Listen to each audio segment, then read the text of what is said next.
In October 2022, China's ruling party gathered in this hall to reveal its top leadership for the next 5 years.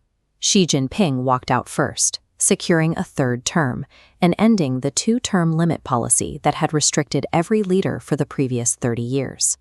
By removing presidential term limits, Xi signaled his intent to stay in power for life. He now wields a level of unchecked authority that the country hasn't seen since Mao Zedong. But there is a deep, bitter irony connecting these two men. When Xi was a teenager, his father, a high-ranking political elite, was publicly purged during Mao's Cultural Revolution. Mao's absolute control over the country ruined Xi's family. Young Xi was expelled from his life in Beijing and exiled to the countryside. For years, he lived in a cave, surviving on meager rations and enduring hard manual labor. How does a boy who was banished and impoverished by an absolute dictator spend his entire adult life carefully dismantling the reforms designed to prevent another dictator from rising? We first have to look at how power works in the Chinese Communist Party. Ultimate authority rests at the very top, the Politburo Standing Committee. Mao Zedong captured this system.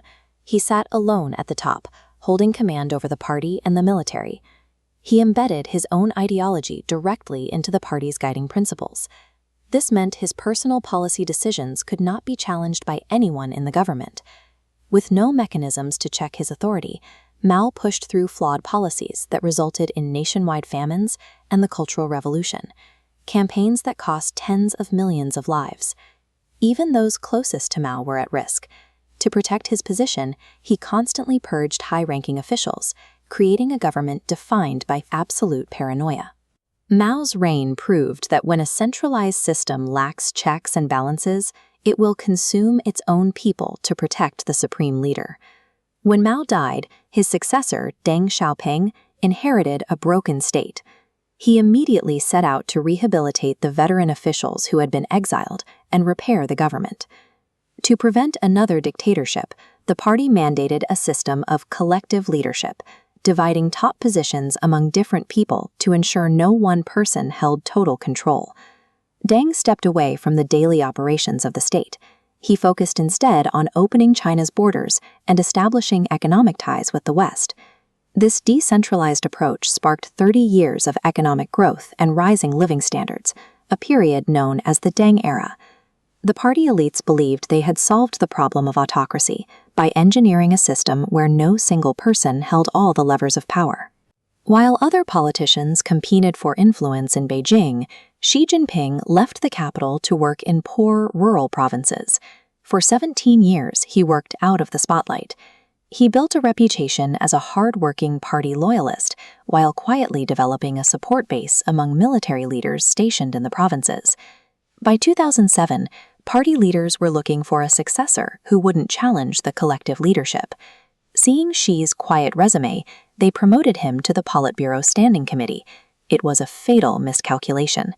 By selecting a leader they perceived as a safe bureaucrat, the party installed a man who had spent 3 decades building a personal power base in the military and the rural provinces, the very support he would use to consolidate control.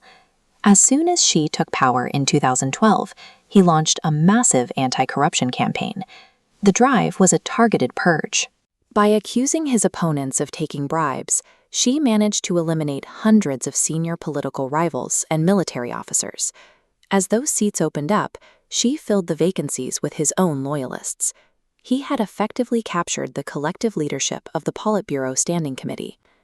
To cement his control, he wrote his own ideology, Xi Jinping thought, into the party doctrine, and officially abolished the presidential term limits. Xi used the institutional rules designed to prevent another Mao to systematically rebuild a one-man autocracy from the inside out. Today, the consequences are clear. China has adopted aggressive military posturing abroad, while operating an extreme internal surveillance state within its own borders. He has faced internal friction recently, including a shaky economy and public protests over COVID policies, but politically, his position remains secure. After a decade of purges, there is no one left in the party leadership or the military whose ideology differs from his own. The era of collective leadership is over. As long as Xi Jinping is alive, The fate of the world's second-largest superpower rests entirely in the hands of one man.